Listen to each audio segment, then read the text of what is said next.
No. What is that? It's huge. And I just heard this like loud knock. I actually can't even breathe right now. Dude, someone was... Hey, 1 minute. Whoa! Tonight, we look at 6 disturbing camping encounters caught on camera. Real moments, real danger. Don't forget to subscribe for more terrifying footage like this. Let's begin. On June 6, 2025, a YouTuber known as Dundee Hikes set out from Islip Saddle for another solo trek through the quiet mountains of California.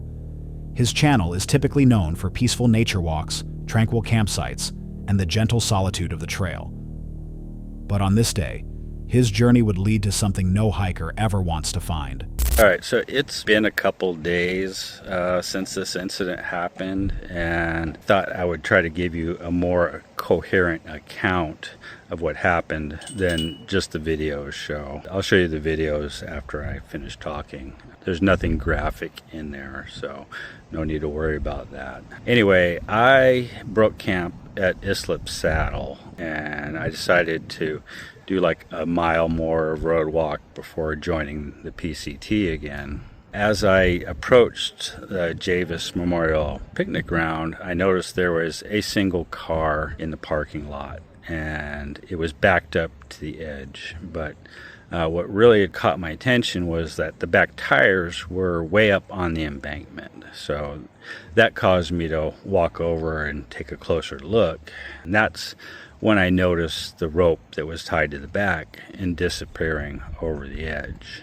While reconnecting with the Pacific Crest Trail, Dundee approached a familiar picnic ground. Only one car sat in the empty parking lot. Its rear tires were awkwardly propped up on the slope, as if someone had deliberately backed it into place. Curious, Dundee approached the vehicle and noticed something strange. A rope tied to the rear, trailing over the edge of the embankment. He filmed a quick clip, casually remarking how odd it was. At first, he walked away, but something didn't sit right. That caused me to walk over and take a closer look. And that's when I noticed the rope that was tied to the back and disappearing over the edge. And I really didn't even think anything about it at that moment. I pulled out my camera and I took a little video, something like, hey, look at this is weird, I guess I'll never know what was going on here. And I started to walk away. And then my curiosity got the better of me, so I dropped my pack and I grabbed the rope and shuffled down to the edge. And that's when I saw the guy with the rope tied around his neck. I didn't really spend a lot of time gawking at him. I didn't take any pictures. I kind of stupidly shouted hello a few times, like he's gonna open his eyes and say just kidding or something. But then I hustled back up to the parking lot and tried to figure out what I was gonna do, because I had no service at all. What he saw left him frozen. Dangling from the end of the rope was a man's body, neck bound, motionless. He shouted, hoping against all logic that it was some cruel prank, but there was no response. He rushed back up the hill. There was no cell service. He hiked back to his camp, pulled out his in-reach emergency device, and contacted the camp host.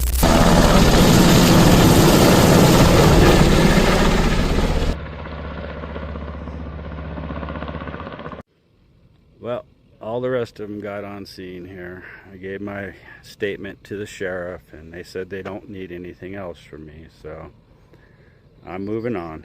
And they asked me not to leave, so okay.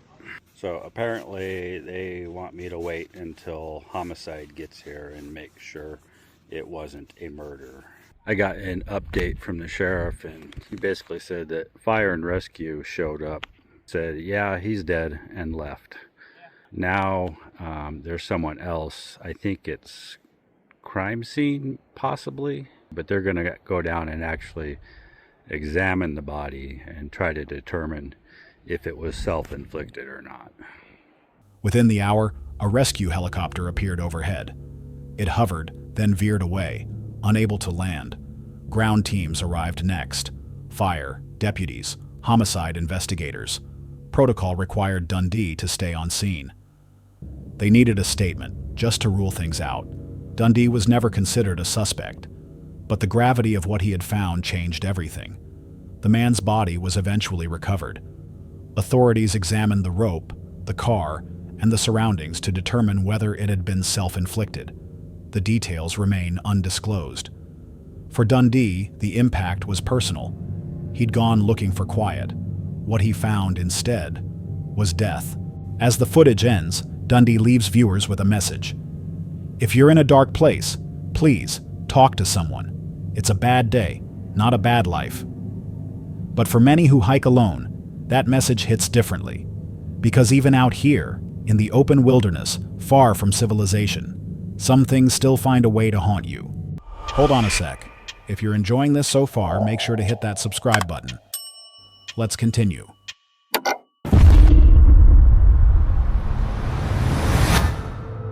The forests surrounding Dudleytown, Connecticut, have always had a reputation.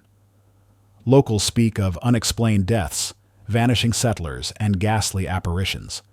A place where even the trees seem to whisper secrets. But one piece of footage, captured on June 17, 2006, shifted the conversation from folklore to something far more tangible. A small house sat on Chase Avenue, bordering the cursed woods. The owners had grown increasingly uneasy, reporting sightings of a shadowy figure drifting behind their property.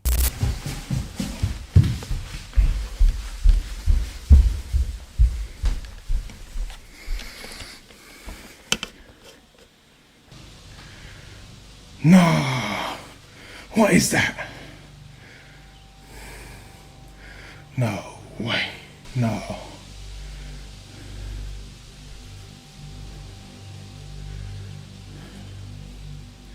What the fuck is that? Yeah, it's me. I've just seen that thing. I've actually got it on camera. I'll show you when you get home. Give me a call as soon as you get this message. It didn't walk. It glided. Its shape, dark and warped, seemed to flicker in and out of existence. So they did what any terrified family might do. They kept a camera ready. That decision paid off. On a quiet June day, the figure returned, and this time they caught it on tape. The clip is short, but unforgettable. The shadow appears between the trees. It doesn't reflect light. It doesn't cast a clear silhouette. Instead, its form shimmers, as if made of dense living smoke, black and semi-translucent. The entity moves unnaturally, not bound by the logic of wind or terrain. The camera shakes, voice trembling, but the clip remains intact. Word spread fast. Locals already feared the woods. This only made things worse. In desperation for clarity, the family submitted the video to the Institute of Forensic Parapsychology, a respected panel of researchers specializing in unexplained phenomena. The verdict? No visual trickery, no lens flare, no camera malfunction. The figure captured on tape defied explanation. Multiple experts confirmed the authenticity. Some called it one of the most legit and persuasive paranormal videos ever recorded. Still, no answer came. Over the years, more reports have surfaced, but none as clear or as deeply unsettling as this one. If you watch the footage and look closely at the trees behind the figure, you might notice something even more disturbing. They don't move at all. What do you believe walked through the woods that day? And why did it come back? For Dan, life on the road was nothing new. A full-time van lifer and creator behind Dan's Van Life, he had already dealt with ticks, a burglary attempt, and more on his solo journey from Iowa to Colorado. But nothing had prepared him for what would unfold on the evening of August 4th, 2023. So I think today I took a couple days off of editing and filming, just kind of let myself recharge a little. I need to get a video completely edited today, start to finish. So we are going to take my laptop, the grow lot. You know, the van's still kind of messy from last night. And we're gonna go sit in the park and edit the video up in the beautiful park with the mountain atmosphere and the people walking around, and should make it a little more fun than usual. Got an iced coffee from McDonald's. Cassie got kicked out of McDonald's. The worker wasn't happy that I brought her in, but I couldn't care less what a McDonald's worker thinks.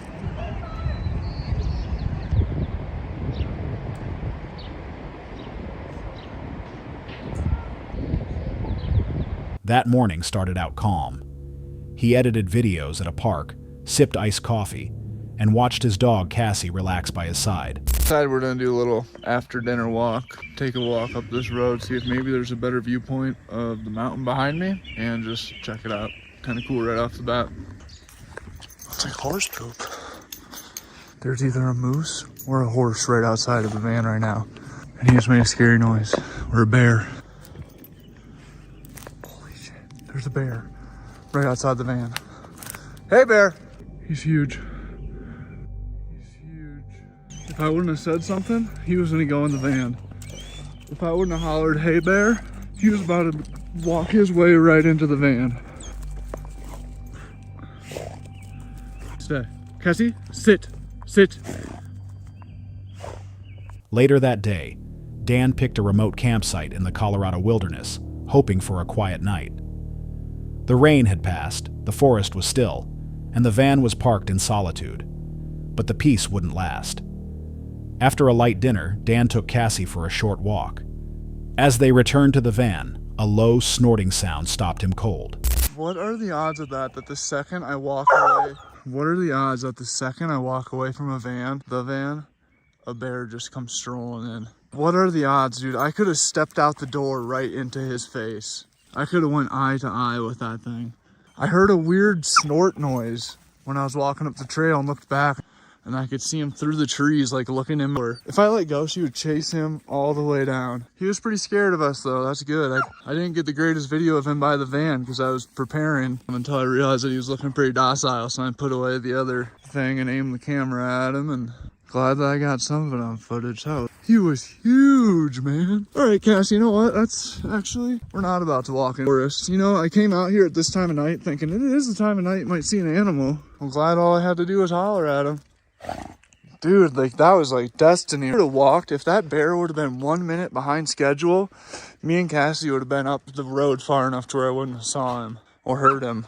And I could have came back to the van like totaled from a bear. Could you imagine? Turning his head, he saw it. A massive black bear was less than 20 feet away, slowly making its way toward the open door of the van. Dan shouted. The bear froze. Cassie stayed still, trained and loyal.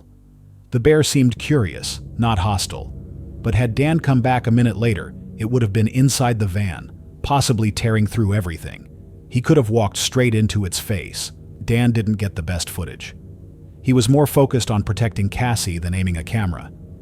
But what he did capture showed just how easily a peaceful moment could turn dangerous. Had the bear arrived even 1 minute later, Dan and Cassie would have missed the warning signs. Had Cassie been off leash, it might have triggered the animal. Even experienced travelers like Dan can be caught off guard. The encounter was brief. No one was hurt. But the lesson was clear. Always close your van door. Never let your dog off leash. And remember, when you're deep in the woods, you're not alone. What would have happened if Dan had stayed out just 2 minutes longer?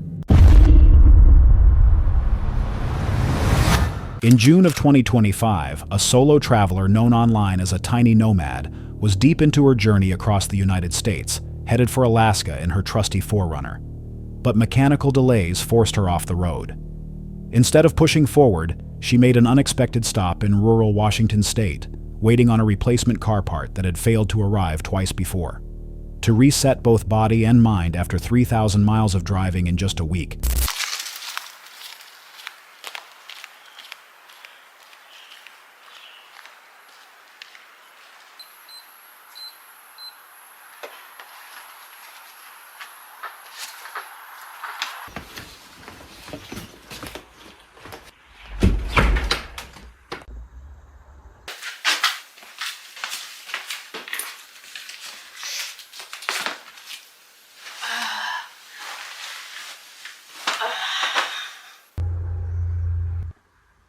she chose to rent a tiny remote cabin tucked deep in the woods. Surrounded by mossy trees and mist-covered trails, it felt like a fairy tale. But that illusion would not last long. Well, I've been laying in bed reading for like half an hour. And I just heard this like loud knock. It came from the back of my cabin. And it scared me to the point I immediately jumped up and started looking all around the windows to see if I could like see an animal. I was like looking for maybe a bear, because there is bear around here, but I couldn't see anything. I mean, I can only see out the front of my cabin, but I'm just feeling like weird and like on edge now, especially since to get to like the kitchen in my car, I have to like, it's like a trek. I mean, when I say a trek, it's about a 5-minute walk outside my cabin, but I have to completely walk through the woods. Like, I can't see my vehicle from here. Oh, God. The first day passed peacefully. She ate healthy food, took deep breaths of fresh air, and caught up on sleep. That night, she curled up in bed with a book. Roughly 30 minutes later, a loud knock echoed from behind the cabin. She sprang from bed and scanned the windows, half expecting a bear, but nothing moved. The only thing staring back at her was silence. Her unease grew when she remembered. The cabin had no direct line of sight to her car, which was parked a 5-minute walk away through the dark forest. No streetlights, no visibility, no neighbors nearby. As if that wasn't unsettling enough, she had noticed something else when first arriving. I mean, I don't know. The camera definitely looks like it hasn't been used in a very long time, but it's like, why wouldn't they just take it off? Why is it there? It just adds to the creepiness of this place, in my opinion. I don't like it. I also just discovered there's a shower here. So I was like, why do they have these towels right here? Like shower towels? And then when I walked outside, they have an outdoor shower that's completely open. Right there. But, I mean, it's completely open. Nothing covering you. A security camera, mounted right on the porch. The welcome booklet claimed it was inactive, but the way it loomed above the entryway never sat right with her. And then came the outdoor shower, positioned next to the porch with no curtain, no barrier, and full exposure to anyone or anything that might be watching from the woods. She never saw anything concrete, no figure in the woods, no footsteps outside, but the knock, the camera, and the exposed layout of the cabin all felt too coincidental. Was it a watchful neighbor, a stranger passing through, or just the paranoia of solitude setting in after weeks alone on the road? Whatever it was enough to make her more anxious in that cabin than on any stretch of highway she'd driven. She managed to finish her stay, but not without a lingering sense of dread. No answers ever came. The knock was never explained, and she never used the shower. On June 21, 2021, the team behind Paranormal Discovery set out on their next expedition, this time into the remote Tanger wildlands of Nova Scotia, a region long associated with Bigfoot sightings. Their goal was clear: venture deeper than ever before into the unmapped mountain terrain, in hopes of capturing something unexplained. On the Bigfoot mapping project, there was actually, I think, in the early 1900s, but then again, someone else said it was like pretty recent, the last 5 years. But the map had a Sasquatch encounter here. Someone actually encountered one, marked it down. So we went hunting for that in the wintertime. But right now, we're coming back again so we can actually set up camp and look for one, or it, or whatever. Really sick. We got the tarp up, didn't film it because it was actually kind of coming down for a bit. Yeah, we wanted to just get it up so we can just have something we can be under at this point in time. So now that everything is good to go, I think the camping night starts. We're gonna get everything, the table, the cookers, I don't know about a bonfire, maybe. But for right now, we got the cookers. We're gonna make some food. Kiki, Alika, good girl. Okay, so this is the first time I've actually set up this tarp in this configuration. It looks pretty cool, not gonna lie. I've never done it before, but I kind of vibe it. As they drove higher into the dense forest, the air shifted. The higher the elevation, the heavier the silence. They weren't just in the woods anymore. They were deep inside something far older. When you're really up in the mountains, it's a different kind of scary. They reached a familiar site, now overgrown and damp from the recent rain. Hello? I'm hearing footsteps in the bushes, man, like on both sides. This side, and then on this side. Trying to rationalize like as if it's like a bear or maybe a deer or something. What the f is that sound? Like, what was that sound? Bird or cryptid, something. Whatever is here found us.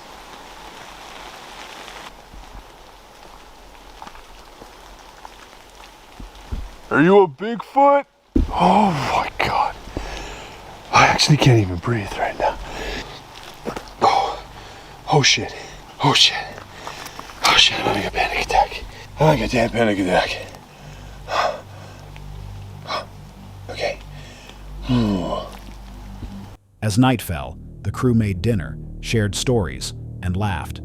Even their dog, Kiki, seemed at ease. But that calm didn't last long. Later that night, the lead investigator set out alone with a flashlight and camera. Branches snapped. Low moaning sounds echoed from the trees. Then, something touched his back. You good? Yeah. What happened? Just some weird sounds, really. Yeah, I also heard some weird sounds. Hey, baby. Hey. Yeah, like unhuman type of sounds. It was Like moaning? like something in distress. Oh. Like I heard some really weird like moaning Oh. that I've legit like never heard before. Yeah, that was weird. It was, Yeah. something's like dying or something in there. I know, right? Or there's like a Bigfoot literally so close to us. Anyways. Say no. Say no? Say no to what? Fetch. It literally just said fetch. Okay, wait. I swear I just heard like something just got thrown. It just said hunt. Yeah. Are we being hunted by something? He rushed back to the group, but the strangeness only escalated. The Spirit Talker app began speaking. Fetch. Hunt. Say no.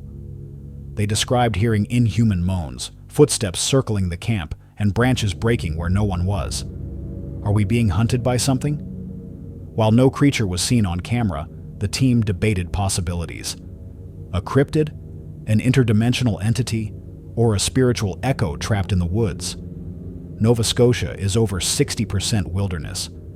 Could something ancient still hide there, just beyond the reach of logic? Exhausted and overwhelmed, the team packed up and left early.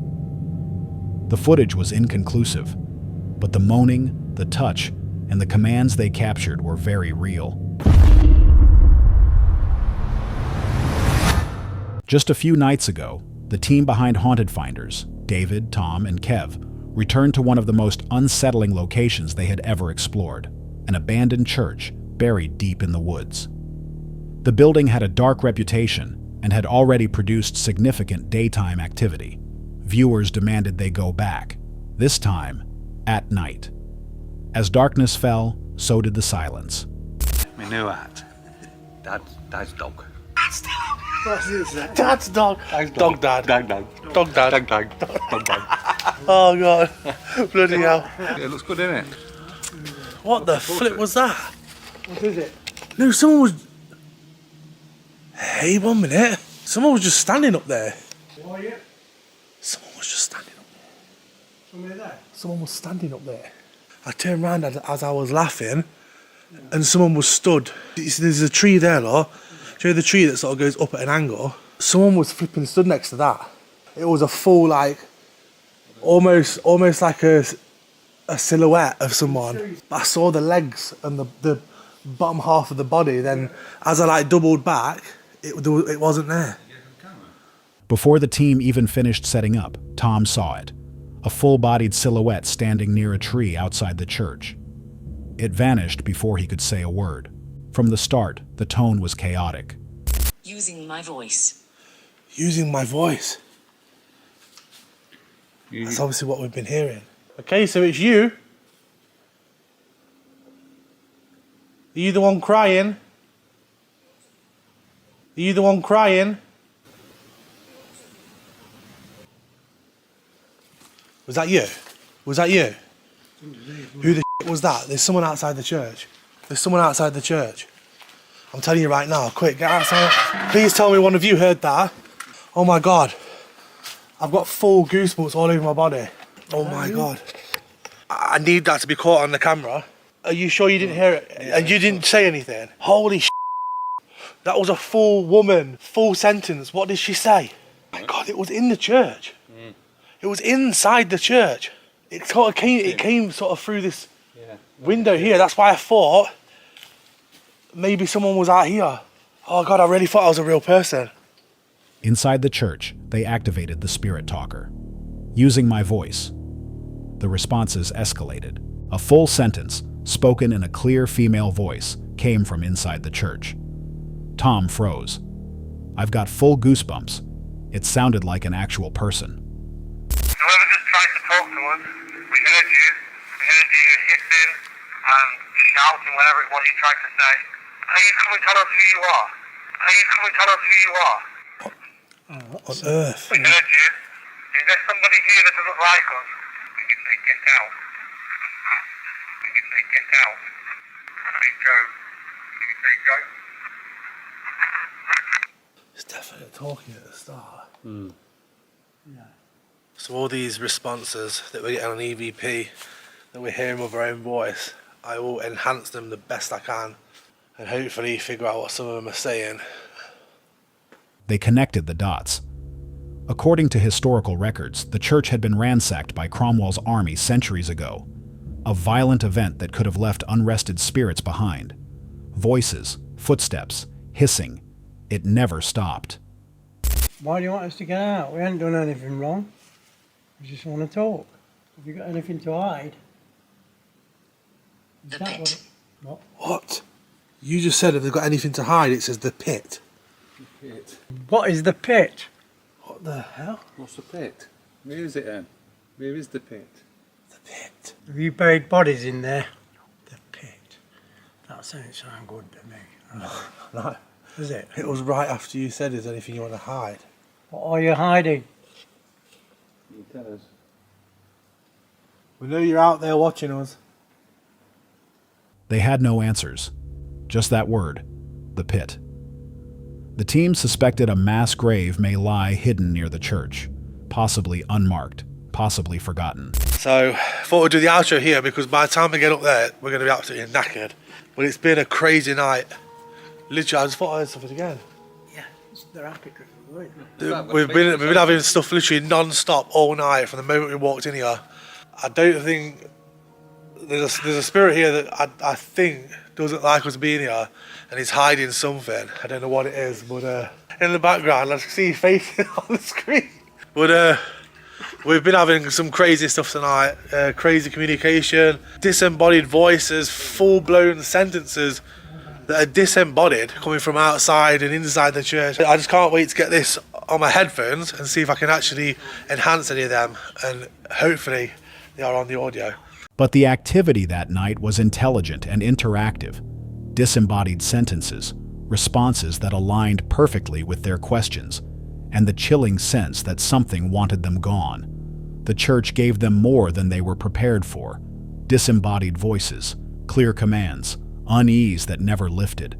But what if the voices weren't trying to scare them off? What if they were warning them to stay away from what's buried in the pit? That's all for tonight's video. Which encounter gave you chills? Let us know in the comments below. Got your own experience? We want to hear it. And whatever you do, don't miss what's coming next.